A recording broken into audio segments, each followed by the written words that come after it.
देखिए अभी एक नाम बहुत न्यूज में आ रहा है, डैनियल पर्ल।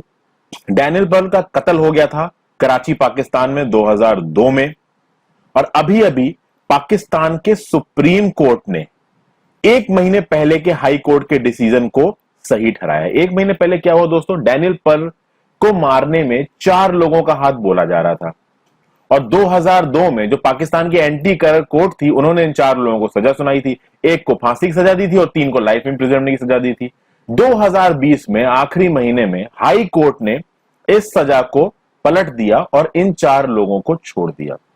इसके अगेंस्ट में डैनियल पर्ल के पेरेंट्स ने पाकिस्तान की सुप्रीम कोर्ट में आके एक पिटीशन फाइल की और पाकिस्तान की सुप्रीम कोर्ट ने यह बोला है कि कोई भी प्रॉपर प्रूफ इन 4 लोगों के खिलाफ नहीं दे पाए हैं, इसलिए हाई कोर्ट का डिसीजन इन 4 लोगों को छोड़ने का बिल्कुल सही है। यूएस ने भी इसके खिलाफ स्ट्रॉन्ग क्रिटिसिज्म किया है दोस्तों। ये पूरा केस क्या है और कैसे ये इंडिया के साथ जुड़ा हुआ है, इस चीज को समझना बहुत जरूरी है। आप बोलेंगे कि भाई ये तो पाकिस्तान में मर्डर हुआ था, तो यूएस पाकिस्तान का बायलैटरल इशू है, इंडिया इसमें कैसे इन्वॉल्व होता है, इस चीज को भी हम लोग देखेंगे दोस्तों। तो आगे बढ़ने से पहले मैं आपको बता दूं फ्रेंड्स, मेरा नाम हर्षित द्विवेदी। अगर आप मुझसे जुड़ना चाहते हैं तो मेरी इंस्टाग्राम प्रोफाइल का लिंक नीचे दे रखा है, आप वहां पे आके मुझसे बात करके मैसेज करके अपने डाउट्स को क्लियर कर सकते हैं। साथ साथ आप मेरे चैनल को भी सब्सक्राइब कर सकते हैं दोस्तों, उसका लिंक भी नीचे डिस्क्रिप्शन बॉक्स में दे रखा है।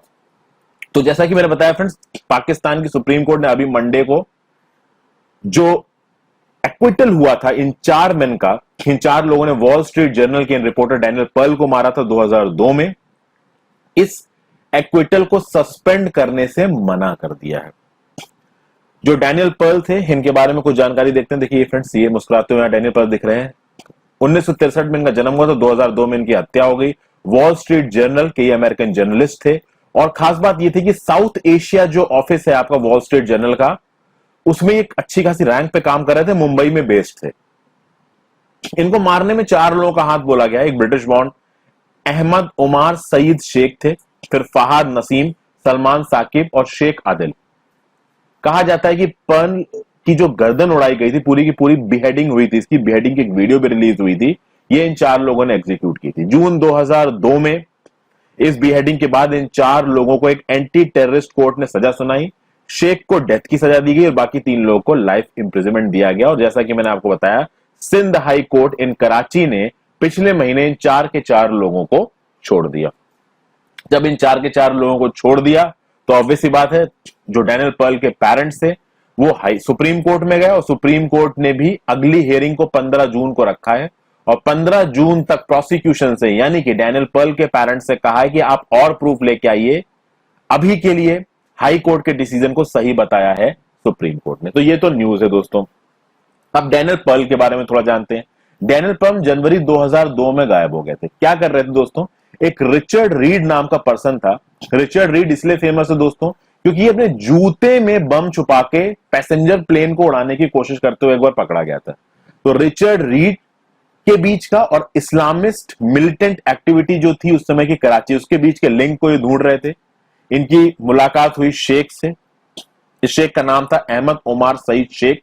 अहमद उमार सईद शेख की वाइफ भी उस समय पे प्रेग्नेंट थी और डैनियल पर्ल की वाइफ भी उस समय पे प्रेग्नेंट थी। तो दोनों एक तरीके की दोस्ती हो गए थे। शेख फंसा के ल्योर करके ले गए डैनियल पर्ल को। डैनियल पर्ल को मार दिया गया जनवरी 2002 में। मई 2002 में डैनियल पर्ल की एक बेटी हुई थी। अब देखिए दोस्तों, ये चीज इंडिया के साथ कैसे कनेक्टेड है। इंडिया के साथ कैसे कनेक्टेड है दोस्तों, आपको पता है 1999 में हमारा एक प्लेन हाईजैक हुआ था। उस समय अटल बिहारी वाजपेयी जी की सरकार थी। आज की डेट में जो हमारे नेशनल सिक्योरिटी एडवाइजर हैं अजीत डोवल, वो उस समय पे इंटेलिजेंस ब्यूरो के चीफ थे। IC-814 इस इंडियन एयरलाइंस का नाम था। काठमांडू से दिल्ली आ रही थी। काठमांडू से ही ये लोग हथियार लेके चढ़ गए अंदर, फ्लाइट को हाईजैक कर ले गया। पहले लाहौर ले जाने की कोशिश की। लाहौर में जब लाहौर की अथॉरिटीज ने नीचे उतरने से मना कर दिया तो इस फ्लाइट को अमृतसर लेके आए। अमृतसर से बिना रिफ्यूलिंग के फिर से उड़ गए क्योंकि अमृतसर में एक्शन होने वाला था। फिर लाहौर पहुंचे। इंडियन गवर्नमेंट ने लाहौर से रिक्वेस्ट किया कि प्लेन को उतरने दीजिए। लाहौर में प्लेन उतरा, रिफ्यूल करके फिर दुबई गया। दुबई से फिर यह गया कांदाहार, और कांदाहार उस समय पे तालिबान की टेरिटरी थी। कहा जाता था कि इन हाईजैकर्स को ISI का पूरा सपोर्ट था। तो ये पूरा आप कह सकते हैं इसका सीक्वेंस था, कैसे चीजें हुई। इसमें जो ग्रुप एक्टिव था वो था हरकत उल मुजाहिदीन, जिसको ISI का पूरा सपोर्ट था। उस समय पे नेगोशिएशंस चालू हुए। अब जब नेगोशिएशंस चालू हुए तो इंडियन टीम को हेड कर रहे थे विवेक काटजू। इस प्लेन में लगभग 176 लोग थे दोस्तों। इस 176 में 5 हाईजैकर्स भी थे, तो आप समझ सकते हैं 171 लोग थे जो कि इस प्लेन में बैठे थे इन हाईजैकर्स के अलावा, और लगभग 15 क्रू मेंबर्स थे। यहां पे इन जिन लोगों ने इस प्लेन को हाईजैक किया, उन्होंने 3 लोगों को छोड़ने की डिमांड की दोस्तों। इसमें एक थे मौलाना मसूद अजहर, एक है अहमद उमर सईद शेख, एक है मुश्ताक अहमद जरगार। यानी कि अहमद उमर सईद शेख जिसने इस डैनियल पर्ल को पकड़ के मारा था, उसको इंडियन गवर्नमेंट ने छोड़ा था इन नेगोशिएशंस में, जो कि इस IC 814 के पैसेंजर्स को छुड़ाने के लिए करे जा रहे थे। तो आप समझ सकते हैं कि अगर अहमद उमर सईद शेख को यहां पे ना छोड़ा जाता तो शायद डैनियल पर्ल का भी असैसिनेशन नहीं होता। आप इस तरीके से समझ सकते हैं कि डैनियल पर्ल का असैसिनेशन और एक केस इंडिया के साथ कैसे जुड़ा हुआ है। उसके साथ साथ आप देखेंगे मौलाना मसूद अजहर, इसने जैश ए मोहम्मद फाइंड किया 2000 में।